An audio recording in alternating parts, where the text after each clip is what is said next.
ಇವತ್ತು ನಮ್ಮ construction board ವತಿಯಿಂದ ಒಂದು ಸೆಂಟರ್ ಆಫ್ ಎಕ್ಸಲೆನ್ಸ್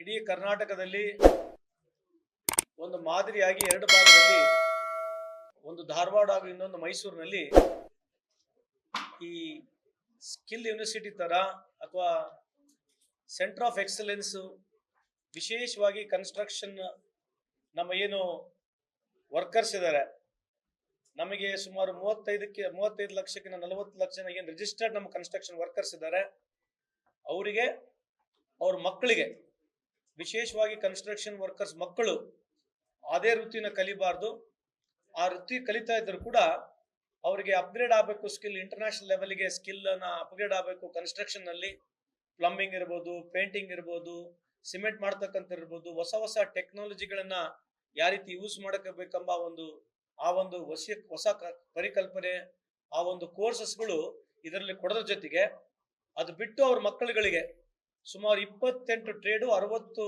ಡಿಫ್ರೆಂಟ್ ಕೋರ್ಸಸ್ಗಳನ್ನ ಒಂದೇ ಸೆಂಟರ್ ನಲ್ಲಿ, ಬಹುಶಃ ಭಾರತ ದೇಶದಲ್ಲಿ ಎಲ್ಲಿ ಈ ತರದ್ದು ಆ ಒಂದು ಸೆಂಟರ್ ಇಲ್ಲ.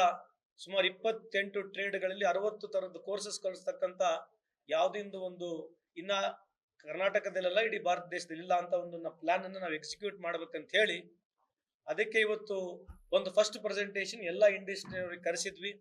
ಅವ್ರ ಅಭಿಪ್ರಾಯಗಳನ್ನ ತಗೊಳ್ಳಿಕ್ಕೆ ಅವ್ರಿಗೆ ಕರೆದಿದ್ವಿ, ಟ್ರೇಡ್ ಯೂನಿಯನ್ ಕೂಡ ಕರೆದಿದ್ವಿ. ಆ ಒಂದು ಕಾರ್ಯಕ್ರಮದಲ್ಲಿ ತಾವು ಬಂದಿದ್ದೀರಿ. ಇದು ಮೊದಲನೇ ಬಾರಿಗೆ ಪ್ರೆಸೆಂಟೇಷನ್ ಆಗಿದೆ.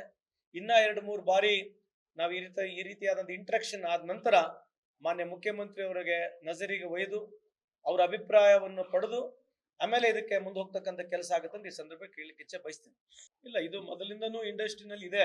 ನಾವು ಆದರೆ ಇನ್ನಾದರೂ ಆ ರೀತಿ ಯಾವುದು ಪಾಸಿಟಿವ್ ಆಗಿ ಇಂಡಸ್ಟ್ರಿ ಪರ ಒಪಿನಿಯನ್ ತಗೊಂಡಿಲ್ಲ. ಸೊ ಅದ್ರ ಬಗ್ಗೆ ಸ್ಪಷ್ಟತೆ ಇದೆ. ನಾವು ಇನ್ನಾದರೂ ಅದ್ರ ಬಗ್ಗೆ ಯಾವುದು ಪಾಸಿಟಿವ್ ಆಗಿ ನಾವು ಇಂಡಸ್ಟ್ರಿಗೆ ನಾವು ಅದ್ರ ಬಗ್ಗೆ ಒಪ್ಪಿಗೆಯನ್ನು ಕೊಟ್ಟಿಲ್ಲ. ಆಡಿಯೋ ವೈರಲ್ ಆಗ್ತಿರುತ್ತೆ. ಇವತ್ತು ಕೂಡ BR ಪಾಟೀಲ್ ಅವರು ಮತ್ತೆ ಸರ್ಫರಾಜ್ ಖಾನ್ ಅವರು ಇವರು PA ಮಾತಾಡೋದು ಆಡಿಯೋ ವೈರಲ್ ಆಗ್ತಾ ಇದೆ. ಏನಂತ ಹೇಳಿ, ರಾಜೀವ್ ಗಾಂಧಿ ವಸ್ತು ನಿಗಮದಲ್ಲಿ ಮನೆಗಳ ಹಂಚಿಕೆ ಮಾಡ್ಬೇಕಾದ್ರೆ ದುಡ್ಡು ಕೊಡಬೇಕು ಅಂತ ಹೇಳಿ BR ಪಾಟೀಲ್ ಅವರು ಆರೋಪ ಹೇಳ್ತಾರೆ. ಸರ್ಫರಾಜ್ ಖಾನ್ ಅವರು ಕೇಳ್ತಾರೆ, ಸುದ್ದಿಗಳು ಕೇಳ್ತಾರೆ. ಈ ವಿಚಾರ ಪದೇ ಪಾರದರ್ಶಕತೆ ಪ್ರಶ್ನೆ ಬರುತ್ತೆ, ಭ್ರಷ್ಟಾಚಾರದ ಆರೋಪ ಬರುತ್ತೆ, ಸರ್ಕಾರ ವಿರುದ್ಧ. ಸರ್ಕಾರ ಗಂಭೀರವಾಗಿ ಪರಿಗಣಿಸಬೇಕಲ್ಲ ಈ ವಿಚಾರ. ಅಲ್ಲ, ಯಾವುದೇ ಆರೋಪ ಬಂದ್ರೆ ಅದು ನಿಜ ಇದ್ರೆ ಸರ್ಕಾರ ಖಂಡಿತವಾಗಿ ಪರಿಗಣಿಸಬೇಕು. ನೀವು ಹೇಳಿರ್ತಕ್ಕಂಥ ವಿಷಯ ನನಗೆ ಮಾಹಿತಿ ಇಲ್ಲ, ಬಟ್ ಈ ತರದ ಆರೋಪಗಳು ಬಂದಾಗ ಅದರಲ್ಲಿ ಸತ್ಯತೆ ಏನನ್ನ ಕಂಡು ಬಂದಿದ್ರೆ ಖಂಡಿತವಾಗ್ಲೂ ಸರ್ಕಾರ ಬಹಳ ಗಂಭೀರವಾಗಿ ಅದನ್ನ ಪರಿಗಣಿಸಬೇಕು. ಲೇಟೆಸ್ಟ್ ಹಾಗೂ ಇಂಟ್ರೆಸ್ಟಿಂಗ್ ಸುದ್ದಿಗಳಿಗಾಗಿ ಬಾಸ್ ಟಿವಿ ಕನ್ನಡ ಚಾನೆಲ್ನ ಸಬ್ಸ್ಕ್ರೈಬ್ ಮಾಡಿ, ಹಾಗೆಯೇ ಬೆಲ್ ಐಕಾನ್ ಪ್ರೆಸ್ ಮಾಡಿ. ಇದರ ಜೊತೆಗೆ ಫೇಸ್ಬುಕ್, ಇನ್ಸ್ಟಾಗ್ರಾಮ್, ಎಕ್ಸ್ ನಲ್ಲೂ ಮಿಸ್ ಮಾಡದೆ ಫಾಲೋ ಮಾಡಿ.